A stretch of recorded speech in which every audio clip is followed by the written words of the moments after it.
Uh, Time for another video. I think I'm going to tell you today about the time I met a really cute girl in the gym I was working at in Florida. She had blonde hair and pretty eyes. She was tall and thin and long legs. She invited me to her house. She had just turned 18. I think I was 22. And her parents gave her a house. What a sweetie. And she had a job in a little sandwich trailer down the street.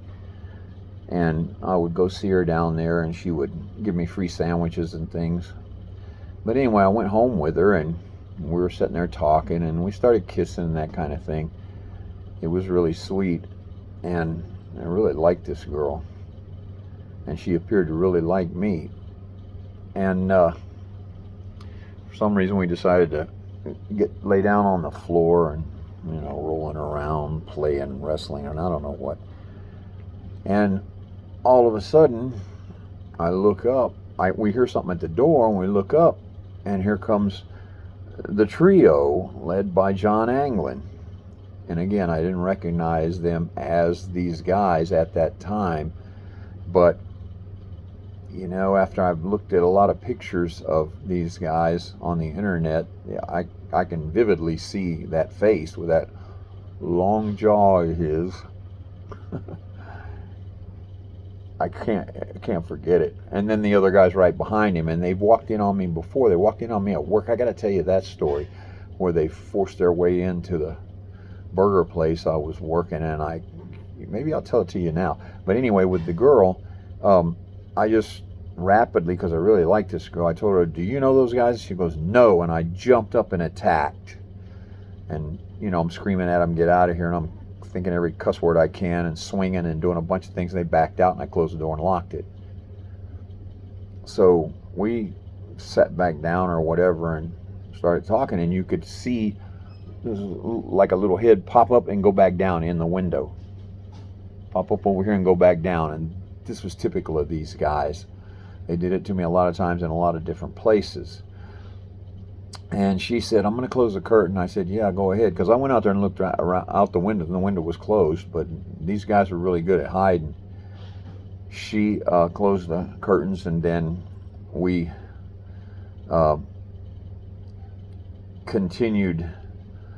started to continue talking, and almost immediately her roommate walks in with a bunch of friends, and that kind of killed the whole thing. And she was going to have me come over again, but she just couldn't make the timing fit. And I was a little concerned about it too, because of these guys showing up there. And she calls me up one day and says, I'm having trouble getting home from work. Can you come over here and help me? Because these guys are standing around out there, and I think it's those same three guys that tried to get in the house that day. And I'm like, wow, okay.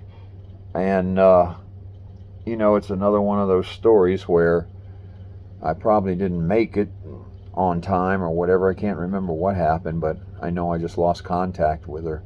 I really don't know if they got her or not. And when Frank was going down the list there, and the last time I saw him, of all the friends of mine that he had taken to be his slaves, I don't remember if he mentioned her or not. And she was a beautiful girl. But yeah, that's where it kind of ended. But let me just tell you this other one. When I was younger, I was about 22 then. When I was younger, I was a teenager. I worked in I told you about the Dairy Inn, but then the owner also owned a burger chef, I think it was called.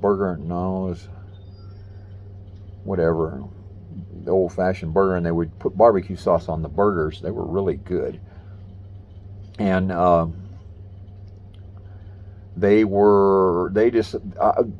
told you the story about the Dairy Inn where they made that lady disappear that worked with me. Well, they moved me from there to the burger place down in Ybor City, to get me away from there, and the guys followed me there after they made this lady disappear, and she's buried out there behind that dairy inn. She's still buried there.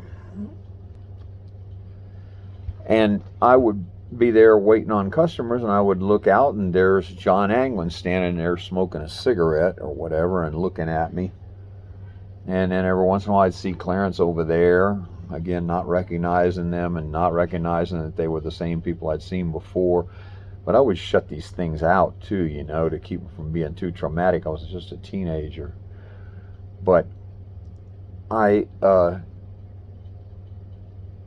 left the back door unlocked. I can't remember. I yelled at them, and I called the police, and the police came and said there's nobody here.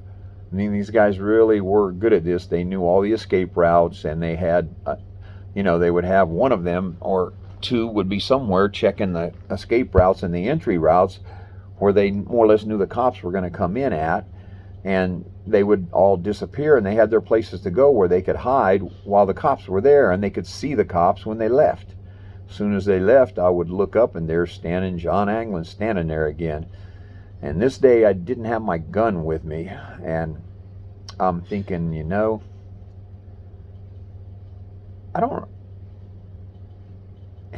I think I told him, I think I pulled out a couple of big butcher knives that we had there for cutting lettuce and stuff, and I started going like this, and I said, come on in, guys, the door's open.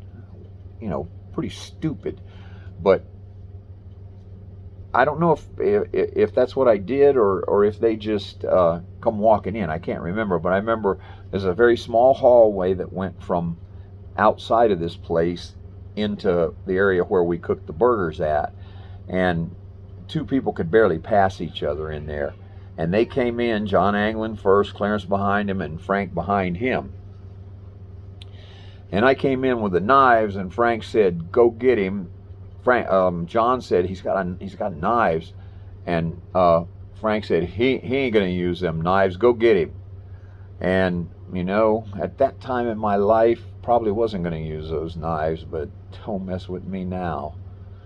But anyway, I started kicking. I had this mule kick. I used to use it in pro wrestling too, and I kick all three of these guys so damn hard. More than once. I mean, just one kick after another, and I'm coming at him with these knives like this and telling him, get out of here, get out of here. And Frank's getting knocked down. He goes, what's wrong? What's going wrong? And John goes, he's kicking me. He says, so what? And he goes, because he kicks hard. I told you a story about when I kicked him before in the shin and got away when I was a little boy. But, I managed to kick them, all three of them, outside and close the door and locked it. And they tried to shake the door loose and shake the lock loose. And I don't remember how I got out of there that night. But I don't know. I guess they got tired and left or whatever. And I managed to get out and get home. But then I quit that job. And I shouldn't have, but I quit it, and I went to another burger place, and they started showing up there. And for me to get that job, there was a girl working there that they said she's going to quit, but she can't decide whether she's going to quit, so I can't guarantee. They couldn't guarantee me they were going to hire me because the girl was really good, and it just depended if she quit or not. And she disappeared that night. So the next night they called me, you sure you're going to be here tonight? And when I got there, the lady was kind of angry. She's telling me the girl disappeared. They can't find her. I guess she thought I made her disappear so that I'd get the job there. And I worked one or two nights watching these guys staring at me. And, I just this lady would make you stay an hour or so after you finished, after the place closed, so that you could clean up the place, and she didn't pay for that, which was illegal. And I just I'm not going to work if you're not going to pay me. And I quit working there. And I think it was shortly after that, that I took off to the military, and they showed up at the AFES, the induction station. Maybe I'll tell you that story. You guys please like my video, give me some thumbs up, as many as you can. Please subscribe to my channel so you can hear all my stories about the Zodiac Killer. I knew him personally, and all the mystery will go away once you've seen a few of my videos. But if anything that I've talked about here that you're interested in hearing the stories that I'm telling you about, leave me a comment about that, and I'll work on a video for you, because I've got to where I can do these videos pretty quick, and it's, you know, here at my desk. I could just throw it in when I have a little break or whatever. And I got all these things in my memory, and more things are coming back. The thing about the oranges I had forgot, but I can vividly see Frank having a LSD flashback and talking about it was the thing about the oranges. Okay, folks, I got to get back to work. I'll see you later.